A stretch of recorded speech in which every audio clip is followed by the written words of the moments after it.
Forêt de Chantilly. Voici Estelle, 23 ans. Estelle est ce qu'on appelle un enfant IAD. Elle est née d'une insémination artificielle avec donneur. Son père était stérile, sa mère voulait un enfant. Estelle est née d'un don de sperme. Ses parents ne lui ont pas caché. Étant petite, tu comprenais quoi de tout ça?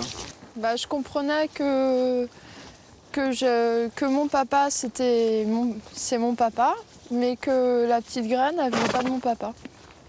Quelle signification ça avait pour toi? Je me demandais, elle vient de qui alors cette petite graine en fait? Un questionnement sans fin, car pour Estelle, ne pas connaître ses origines biologiques, c'est ne pas se connaître elle-même.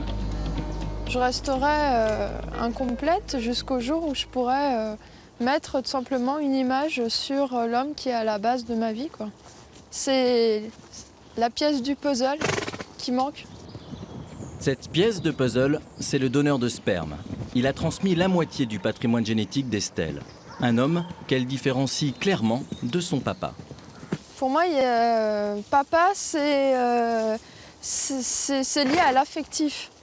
Je l'appelle mon père biologique. C'est l'homme qui a donné son sperme et qui m'a donné vie.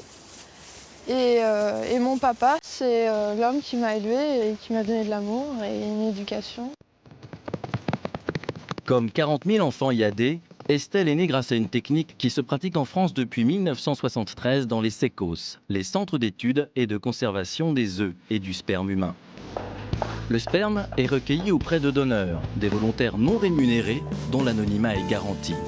Les donneurs n'ont aucun contact avec les couples stériles en attente. C'est le CECOS qui répartit les dons.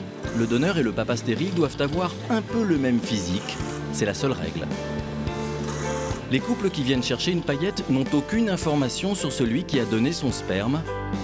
Et 9 mois plus tard, un bébé naît. Estelle veut savoir qui est celui qu'elle appelle son père biologique. Il y a 2 ans, pour accéder au dossier de ce donneur anonyme, elle s'est rendue là où elle a été conçue, dans un CECOS d'Île-de-France. Qu'est-ce que tu as ressenti une fois que tu étais dans les murs? Je me suis dit,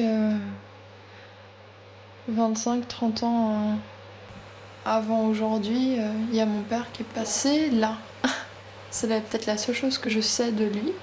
C'était très émouvant pour moi de savoir que l'escalier que je viens de monter, lui aussi l'avait fait.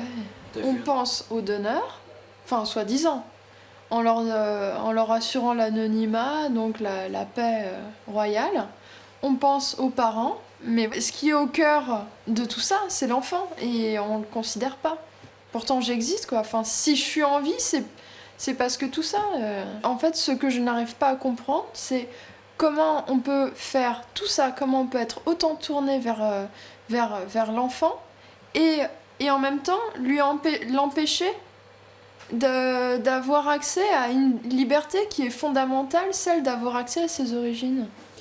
Tout en moi parle de mon père biologique, et en même temps, c'est un homme qui est complètement mystérieux.